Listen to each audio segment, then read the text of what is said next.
Isang buhay na humubog sa Republika ng Pilipinas. Ganyan inilarawan ng kanyang pamilya at mga anak-anakan sa politika ang yumaong si dating House Speaker Jose De Venecia Jr.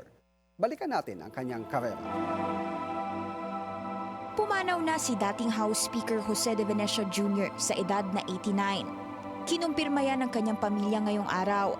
Kilala bilang JDV o Manong Joe, naluklok siya bilang representative ng 4th District ng Pangasinan sa loob ng 7 termino. Siya lang ang tanging House member na naluklok bilang Speaker sa loob ng 5 termino. Dati na rin siyang head ng Lakas CMD Party, ang dominant political party ng bansa. Bago naging politiko, mamamahayag si De Venecia na nag-aral ng journalism sa Ateneo de Manila University. Una siyang nagsilbi sa Kamara noong late 1960s at nagawarang isa sa 10 outstanding congressmen bago ang martial law.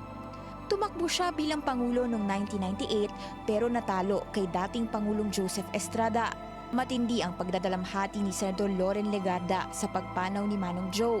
Anya, hindi raw siya magiging senadora ngayon kung hindi ito ni-recruit ni De Venecia noong 1997. True statesman kung ituring ni Legarda ang dating House Speaker. Nawalan daw siya ng mentor at kaibigan at aalalahanin daw ni Legarda ang words of encouragement nito sa kanya. Nakiramay din sa De Venecia family si Senator Cheese Escudero.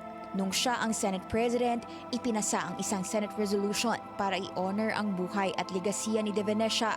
Ani Escudero, sa kanyang neophyte years sa House of Representatives, naging father figure niya si JDV. Masikap daw ito magturo sa mga nakababatang mambabatas gaya niya na siyang naging inspirasyon nila para maglingkod. Nagluluksa rin ang dagupan ayon kay Mayor Belen Fernandez. Sa nooy lindol na naranasan ng syudad noong 1990, si JDV raw ang tumulong para makakuha sila ng sapat na pondo sa rehabilitation at recovery. Nagbigay tribute din si former House Speaker Martin Romualdez kay JDV. Anya, isa siya sa mga haligi ng Philippine democracy na humubog daw nito dahil sa kanyang tapang at pakikitungo sa iba. Hannah Tia, Billionario News Channel.